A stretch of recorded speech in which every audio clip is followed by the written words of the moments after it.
ದುಷ್ಟರನ್ನು ಸಂಹರಿಸಿ ಶಿಷ್ಟರನ್ನು ರಕ್ಷಿಸುವ ತ್ರಿಲೋಕ ಸಂಚಾರಿಯಾದ ನೀನು ಸಾಮಾನ್ಯನಲ್ಲ ತಂದೆ. ಹಾಗೆ ಹಾಗೆ ನನ್ನ 3 ಜನ ಅಣ್ಣಂದರನ್ನು ನಿನ್ನ ಧ್ಯಾನದಲ್ಲಿ ಇರಿಸಿ ಸದಾ ಕಾಲ ನಗು ನಗುತ್ತಾ ಸಂತೋಷದಿಂದ ಬಾಳುವಂತೆ ಮಾಡು ನನ್ನಪ್ಪ.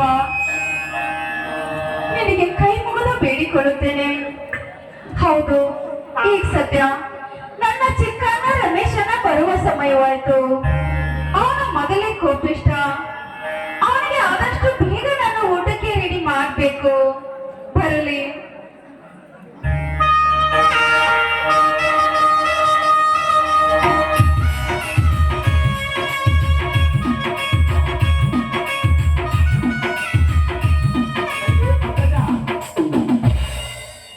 ಏನನ್ನ ಕಾಲೇಜ್ ಬಿಟ್ಟಿದ್ದ ಅಥವಾ ನೀನೇ ಬಿಟ್ಟು ಬಂದಿವನ?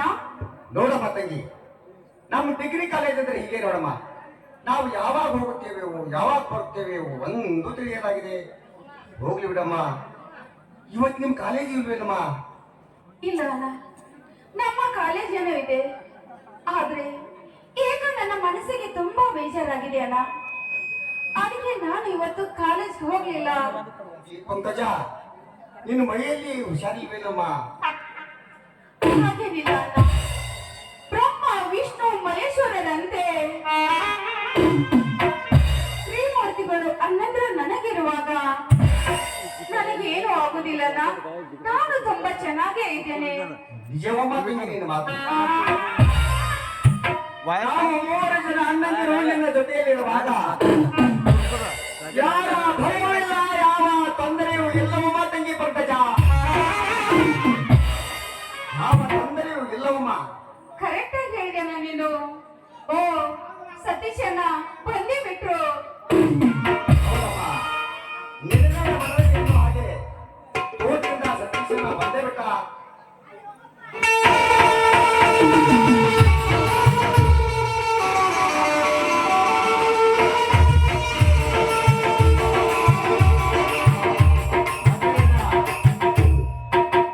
ತೋಟದಿಂದ ಈಗ ಬಂದಿರಪ್ಪ.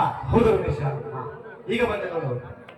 ಮತ್ತೇನೋ ರಮೇಶ, ಅಲ್ಲ ಅಣ್ಣ ತಂಗಿ ಇಬ್ಬರು ಕೂಡಿಕೊಂಡು ಅದೇನೋ ತೊಂದರೆ ಗಿಂದರೆ ಅಂತ ಹೇಳ್ತಾ ಇದ್ರಲ್ಲ, ಏನಪ್ಪ ಅದು? ಏನಿಲ್ಲಲ್ಲ, ನೀವು ಅಣ್ಣಂದಿರು ನಮ್ಮ ಜೊತೆಯಲ್ಲಿ ಸದಾ ಇರುವಾಗ ಯಾರ ಭಯವಿಲ್ಲ, ಯಾವ ತೊಂದರೆ ಇಲ್ಲ ಅಂತ ಮಾತಾಡ್ತಿದ್ವಿ ಅಷ್ಟೇ. ಏನೋ ಅಷ್ಟಕ್ಕೆ ಬಂದಿರುತ್ತೆ. ತುಂಬಾ ಸಂತೋಷ. ನೋಡಮ್ಮ ತಂಗಿ ಪಂಕಜ, ಹೇಳಣ್ಣ. ನೋಡಮ್ಮ, ತೋಟದಲ್ಲಿ ಕೆಲಸವನ್ನು ಮಾಡಿ ಮಾಡಿ ತುಂಬಾ ಹೊಟ್ಟೆ ಹಸಿತಾ ಇದೆ. ಬೇಗನೆ ಊಟಕ್ಕೆ ಬಡಿಸಬಾರದೇನಮ್ಮ? ಅಣ್ಣ, ಊಟ ಆಮೇಲೆ ಮಾಡುವಂತೆ. ಯಾಕ ಮಾತಂಗಿ? ಯಾಕೆಂದರೆ ಮಾರ್ಕೆಟ್ ಹೋದ ಸೋಮಶೇಖರಣ್ಣ ಅಣ್ಣ, ಮಾರ್ಕೆಟ್ ಹೋದ ಸೋಮಶೇಖರಣ್ಣ ಇನ್ನೂ ಬರ್ಲಿಲ್ವೇನಣ್ಣ? ನೋಡಮ್ಮ ತಂಗಿ, ನಮ್ಮ ಅಣ್ಣನಿಗೆ ಬರೀ ನಮ್ಮ ಮನೆ ಕೆಲಸ ಅಷ್ಟೇ ಅಲ್ಲ, ಈ ಊರಿನ ಜನರು ಅವರವರ ಕೆಲಸಕ್ಕಾಗಿ ಯಾವಾಗ ಎಲ್ಲಿ ಕರೆದುಕೊಂಡು ಹೋಗುತ್ತಾರೋ ಒಂದು ತಿಳಿಯಲಾಗಿದೆ ನೋಡಮ್ಮ. ನೋಡಮ್ಮ ತಂಗಿ, ನಾವು ಕೈ ಕಾಲು ಮುಖ ತೊಳೆದುಕೊಳ್ಳುವಷ್ಟರಲ್ಲಿ ಅನ್ನ ಬಂದರು ಬರಬಹುದು.